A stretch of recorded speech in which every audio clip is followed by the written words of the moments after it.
So the Albany Police Interim Chief, Brendan Cox, joins us now. Thank you so much for coming on. We appreciate it. No, thank you for having me. I appreciate that. You're back with the chief here in Albany, first time since 2017. When you've been with the department, you were with the department at that point for a couple decades, chief for a couple years.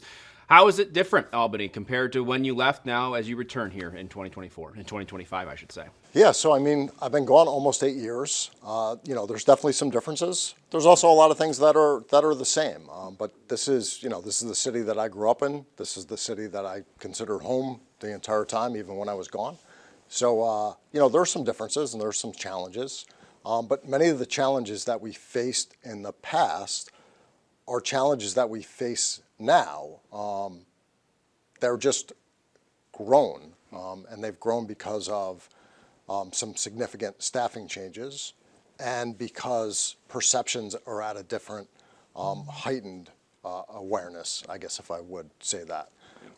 So I think that in the past we faced an issue where there's the reality of crime, which there is a reality of crime, and then there's people's perceptions of what's happening and people's perceptions of whether or not they feel safe. And one of our main functions in public safety is to ensure that people feel safe. And that is a challenge that we truly face right now, is that ensuring that not only are people actually safe, but that people feel safe. And that is a huge challenge right now. I didn't, originally plan on asking about this so early, but there is you mentioned the perception. And of course there's media, there's always been news organizations, but now it's everywhere so that people see it all the time.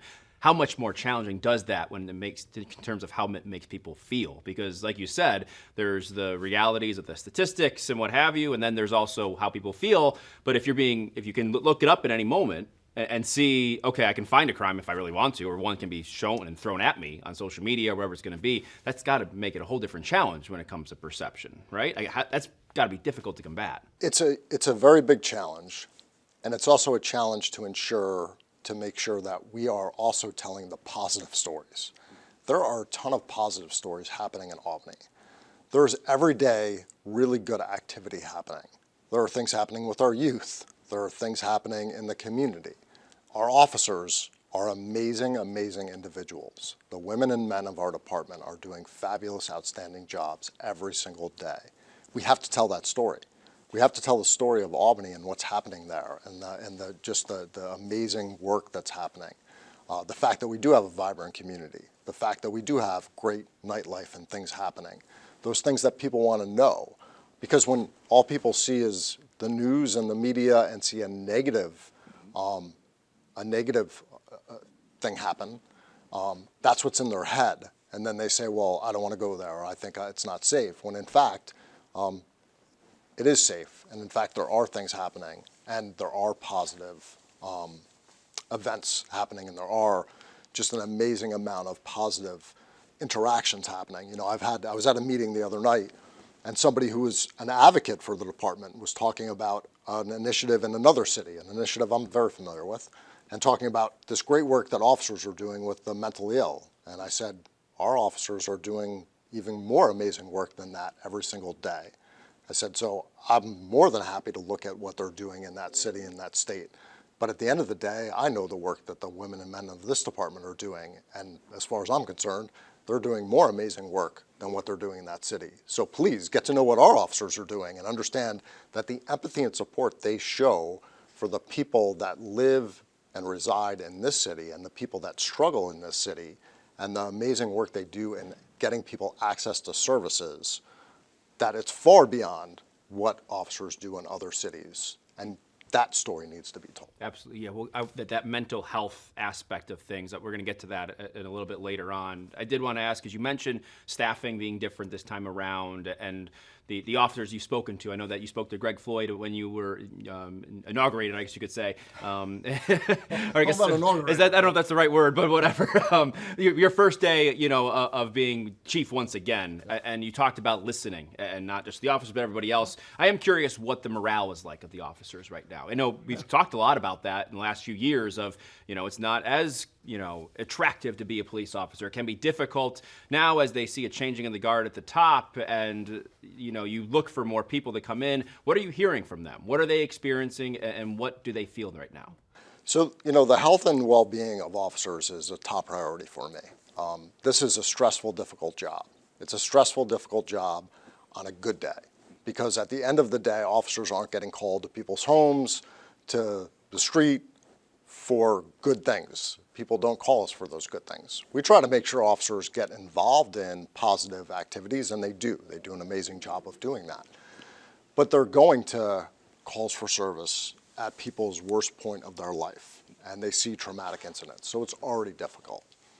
On top of that, we've had years of incidents and years of issues that we've had to push for reform. I've been one of those people that have pushed for reform. We've seen incidents like George Floyd get murdered on TV, and we know that we need to respond to that, and we need to be better, and we need to be accountable for that.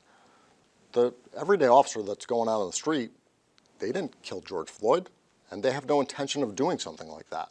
Their intent is to come serve the community and serve it at the highest level of ethics and integrity. And they have the highest level of empathy and support for the community. So we need to be able to support those officers and not point the finger at them and say, you did this, you did that. No, like, how do we make sure we have those partnerships and work together and have transparency and trust? And how do we build that sometimes when we're at points of loggerheads and going at each other, rather than actually being at a table where we're working together rather than working apart. So morale gets hurt that way. The feedback I've also gotten, I've made it a point to get around and really try to do outreach to officers, get to the roll calls, and listen to the officers about what they're feeling and what they're seeing right now. We do have a staffing issue. It's not unique to Albany. It is an issue that's around the country with law enforcement, but we can't use that as an excuse and just be like, well, everybody else is facing it, so what? Yeah. Sorry, you got to deal with it. In my time, when I was here before, in my 23 years, the most officers that I ever remember us being down was 27 officers in 2012. We had a budget crisis. We made a decision to stay down a number of officers so we could meet budget. And we were able to juggle that, and it was not easy to juggle that. We're down 77 officers right now. That is a large number of officers if we're going to make sure that we're not just a department that answers calls for service and then does nothing else. And right now we're not just answering calls for service and doing nothing else. Right now we're still answering calls for service. We're still investigating crimes at a really high level. We're still doing intervention and education. And we need to do way more of intervention and education. But if we're going to do that, if we're going to get to the root cause of situations, if we're going to problem solve, which is something we need to do, then we need to lift up that staffing. And one of the things that we know when we hear from officers is being down that number and being able to continue the level of service that people expect and demand, certainly I expect and demand, is that officers are being asked to work a lot of hours. And people aren't getting time off. People aren't getting to go home and see their families. It's not really acceptable if we think about it. It's certainly not acceptable if we're going to demand our officers to work those kind of hours, not get home, not see their families, and then expect somehow they're going to be able to provide a high level of service to people when they're responding to traumatic incidents. We ask officers to work 18 hours a day, 6-7 days a week. That's a lot of hours to ask officers to go out into a squad car and answer 911 calls and not expect negative repercussions from that. So we have to solve that problem. We have to get new people to want to take this job. We have to get people that might already be police officers want to come and be police officers in the city of Albany. We need to make sure that the officers we currently have, that we retain their employment. Not only the young officers, that they don't wind up going somewhere else, but officers that have experience that could retire, that they instead say, you know what, I'm going to stay. I don't need to retire. This is a good job. I'm going to stay. And I guess, like you said, all that has a ripple effect, right, on how calls are responded to, patrols, what have you. And let's get to the community aspect of this. We have a video. It was a press conference, sort of an impromptu rally press conference, really not anything sanctioned by officials or the city. It was the New Scotland Spirits owner. And then he was actually a individual, Lukey Forbes, activist in the community, very outspoken at the state capitol. He came to that press conference and he said, I have something to say about policing and what's going on. This was on Lark Street right after Cafe Hollywood was shut down after a shooting inside there. I just want you to take a look at the video and react to it and tell me what you think. I need mounted armor. We need one police cruiser in the Dunkin' Donuts parking lot, one police cruiser right at Central and Washington. The reason we need that is not because they're poised to respond. It's not because I believe that handcuffs solve every problem. It's because when you see that the city gives a maybe you're going to consider taking your criminality elsewhere. So I don't know if the same shivers goes up your necks when you hear a privileged white man say that they want mounted armor on each end of the corner of a block that you live on. But personally, that sends shivers up my neck. But I can say that we do agree on a lot of the same things. And that is that the city is failing us. But what we don't need to do is look at the police department as the only solution when at times they help increase and escalate situations. And every opportunity index study says we need more of a social economic investment in this city, not more police. What do you think? So I see frustration from both ends, and I understand the frustration from both ends. You know, one of the things I've learned over time is that, one, you know, people want to be heard. Two, people want a response from the police. Sometimes the response they want is a much different response, depending on where they sit. And three, people want to say in what that response is.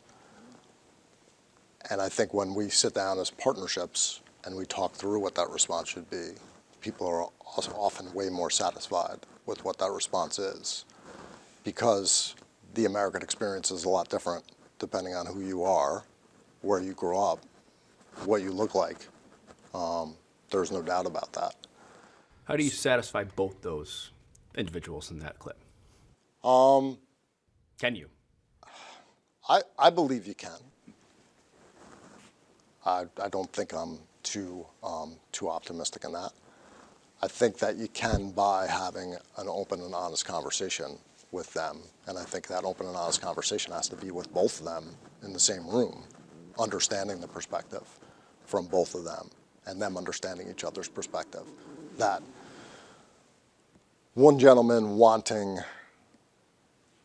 I don't even want to say a heavy police presence, not necessarily a heavy police response, as far as, you know, he kind of said he didn't want, you know, didn't need handcuffs on everybody, but wanted a heavy police presence.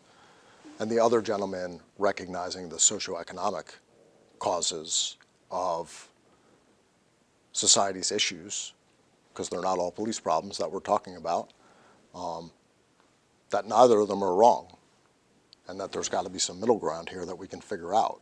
Because at the end of the day, we can't solve everything. The police can't. That's been proven over and over again. And what I think I failed to say right there is that it's actually not that the police can't solve it. The criminal justice system, because we're only a part of this system, can't solve it. There is a larger issue here. The criminal justice system is just one part of this. We have poverty, we have economics, we have jobs, we have education, we have housing, we have the mental health system, we have substance use disorders, we have a shelter system that's not working, we have a hospital system that's not working. Those systems all need to be taken into play, because the issues that we see, not just in Albany, by the way, we see these everywhere. Like, it doesn't matter where you are in the capital region, it doesn't matter where you are in New York State, it doesn't matter where you are in this country. These issues we see all over, but I'm just going to stick with Albany because we're talking about Albany. The issues we see in Albany are issues that we need all of those partners out talking about these things. Because at the end of the day, like, if somebody's shooting off a gun in the middle of the street, yeah, handcuffs need to go on them and they need to go to jail. There might be root cause issues of why that person shot off a gun, and we can figure that out after the person's been taken off the street and figure out a disposition later on. And there's initiatives that can happen later on. But if somebody is sleeping on the corner and they don't have access to shelter, we need to figure out what the root cause of that is, because that person is causing people to be disturbed and scared. Maybe they shouldn't be disturbed and scared of that person, but people are scared of the fact that there's somebody sleeping on the corner, or somebody is walking down the street yelling at the top of their lungs because they have a mental health issue. Those issues might not have anything to do with the police. Yeah. And at the end of the day, we need to get people out there to work with those folks. And we do have some initiatives that already exist, and we need to build on those initiatives to be able to get folks to engage with them to say, why is this individual in this position? But then we also need to get our providers to, I would almost say, go back to some of the pre-pandemic ways they were handling things. So that way we don't have, well, geez, this person openly uses substances, so we can't shelter them. Once they stop using substances, we'll shelter them. Time out. Stop. You're not sheltering somebody because they're actively using substances? That's not humane. Shelter them. And let's work on the substance use issues later on. We need to have places that are open more than 8 to 4, 9 to 5, Monday through Friday.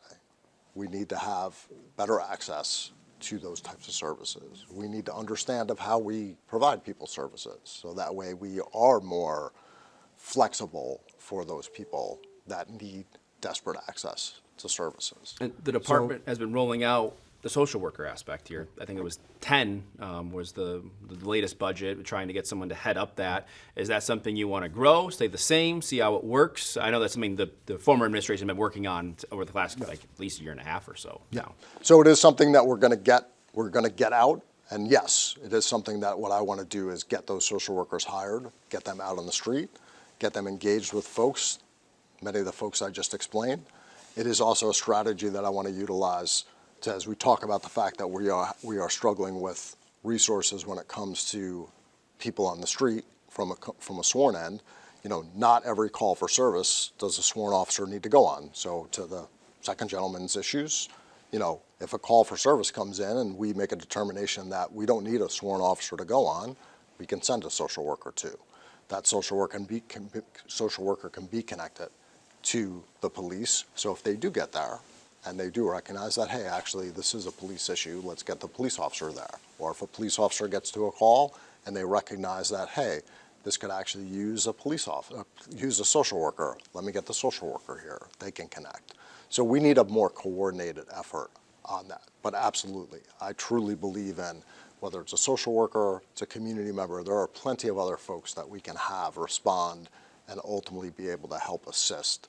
You know, we look at the L.E.A.D initiative, law enforcement assisted diversion. That is the whole point of that is to give the officers the tool to recognize that me arresting this person for a 50th time when they clearly have a substance use disorder, a mental health issue, co-occurring disorders, they're living outdoors, they clearly have issues that us trying to put them in a jail cell is not going to solve.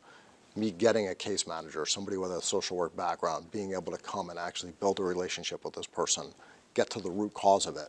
That is why that is all built there. That's why we started that initiative, so we could ultimately have the right person address the situation, have officers be able to take a step back, handle many of the more serious calls that we do have so they can handle that type of other call that we have, assess whether it's a violent call, whatever else it might be that somebody else needs them to ultimately respond to, and ultimately get that person the help and services they need, especially when that social worker is going to have the connections to the social services agencies, especially for the long-term solutions that we need to get that person housed, to get that person treatment, or even just to buy the person a sandwich so they can get them what they need. Yeah, we talked about George Floyd briefly a few moments ago. I guess that call there was a lot of calls to defund the police. That's still in the vernacular of a lot of politicians more so than anything today.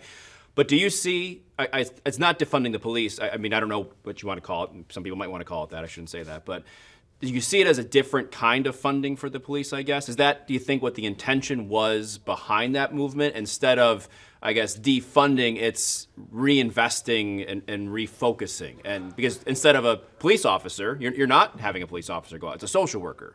Is that, guess what you see defund the police to mean at the end of the day? I know you can't define it for everybody, but I think do you align with how that would work? I think what people got wrong was this, and here's what I think where people went off into the wrong directions.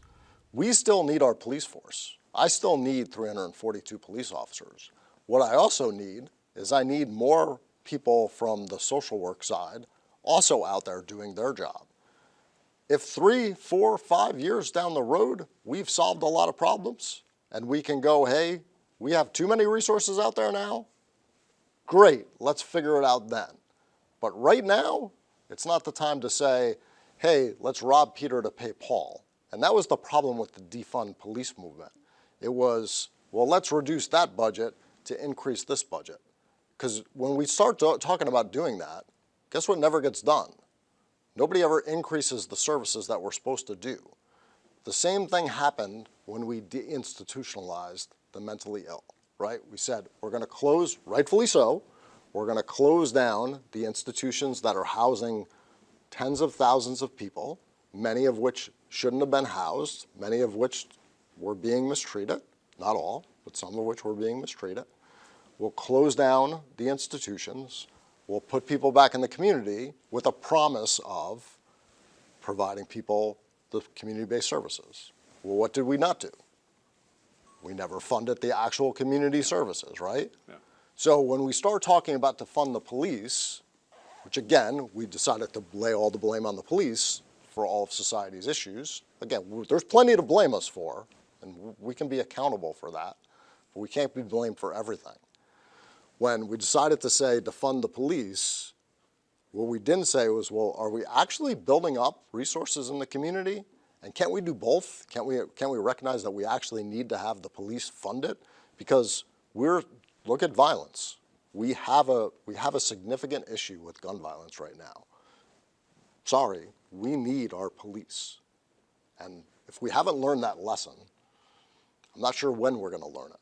So we need to have both. This isn't about less. This has got to be about more.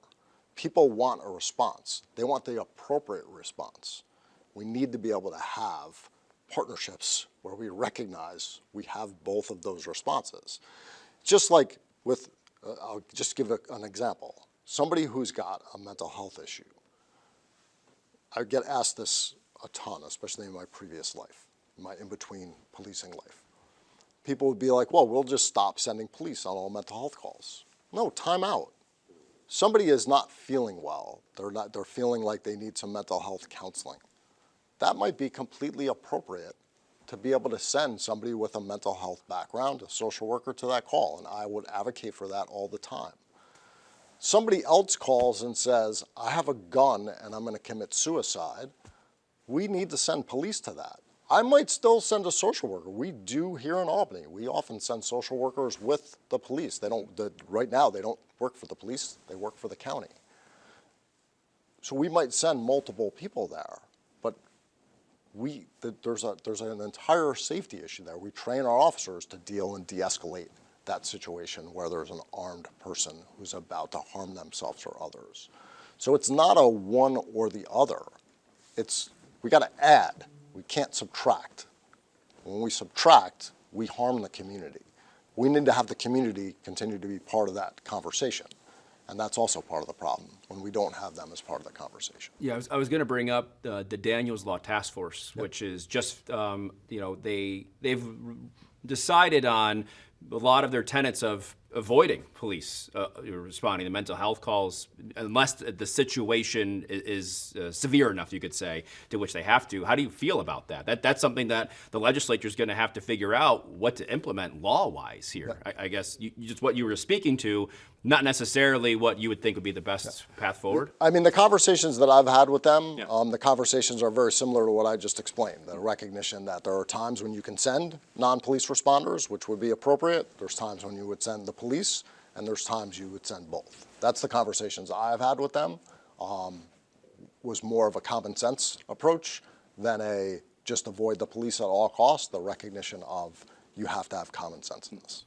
So you talk about criminal justice, the system, and of course we know so much about criminal justice reform, something else that officials have taken and used for political points, campaigns. I want to talk about the philosophy behind them. Bail reform raised the age, and we heard a lot of the debates with the DA with Lee Kinlan and David Soares, as we know, where both them sit. Lee Kinlan repeated over and over again, I don't want to penalize people for being poor, and that's what bail reform is for. Do you agree with that philosophy, that the bail reform, the tenets of that legislation, and for the judge's discretion, what have you, is to not necessarily prevent crime tomorrow, but 10, 20, 30 years down the road to keep families together, I guess. That's what I've been told by lawmakers, is that really is the impetus behind all this. So, I don't have an issue per se with bail reform. I certainly don't want to see somebody because they're living in poverty.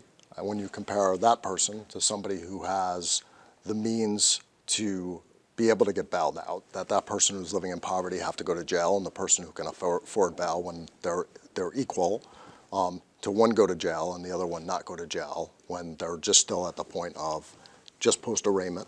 They haven't been convicted. People are innocent until proven guilty. And again, this is the criminal justice system. At the point of arrest, the police have done their job. They've had probable cause to make an arrest. That is where we are in the system. And I think part of the problem is, again, it's a system issue. It's a messaging issue. When we do our job is to build probable cause of whether or not somebody has committed an offense. We're not the judge and jury. We don't prosecute. Our job is to ensure that a crime has been committed, and that person, we have enough probable cause to believe that that is in fact the person that's committed the crime. And we do our best to even try to go beyond that, to try to build enough of a case that we're pretty sure that we're going to get a conviction beyond that. Do you think you align more with Lee Kinlan and David Soares? I personally... Now you're going to work with both of them. Yeah, I mean, I've worked David for a long time, and I have no doubt that I work very well with Lee. I probably do. I'm certain that you could pull up all kinds of clips about me talking about bail reform. So I'm sure that I align more with Lee. And I would say that that's probably true because the law itself has flaws, as all laws have flaws. Do things need to be fixed? Of course they do. And I think that whenever we put legislation in place, we can't just put legislation in place and just be like, okay, good, it's all set to go. And anytime we try to fix a system that has flaws to it, we usually fix the system and find that the fix also has flaws in it. So I hope that the legislative body continues to look at it and says, okay, we made some fixes, and some of those fixes has flaws, so we continue to fix those flaws. But at the end of the day, the philosophy of trying to find ways to not have people sit in jail while they're charged with lower level offenses, I have no problem with. I think we do need to continue to look at when somebody commits violent offenses, what we need to do to ensure public safety. We also need to continue to look at the root cause of issues, and we need to look at that at an earlier time. And when I say root cause, there's a difference between somebody doing something for their own personal gain and somebody doing something because they have some other affliction, and how we treat that. And we know that jail and incarceration is not very effective at dealing with trauma, mental illness, poverty, substance use. So we need to change our mindset on how we look at those and how we deal with them. And not just fall back into, well, the pendulum swung so much that people are mad at bail reform, so let's just throw it out and let's just go back to filling up the county jails no matter what. Because I remember a time when you could send somebody to the county jail for pretty much whatever you wanted to. And that was not the right thing. So what do you think has contributed to the increase in homicides since 2020? You know, at your last few years, I mean, it was in single digits. It's been double digits since 2020. Of course, there's some pandemic bump there, but unlike some other municipalities, Albany stayed pretty stagnant. This year, last year was a little bit different. 2024, there was a bit of a decrease, but what do you attribute that to? What do you see that it didn't decrease like some of the other cities? Well, I mean, it has come down slightly, and shootings have come down. You know, I think anytime, first of all, any shooting is unacceptable. Anytime somebody picks up a gun is unacceptable. That's a message we need to get across to anybody who gets involved in gun violence, because anytime somebody fires a gun, there's a chance that somebody dies.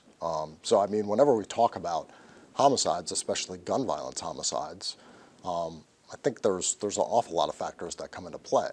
So there's a lot that you need to look at there besides just, at the end of the day, how many people actually died. You also have to look at how many times a gun was actually shot and how well we did at reducing the amount of times guns were fired. And I think we've started to get some of those numbers down. We need to continue to get those numbers down.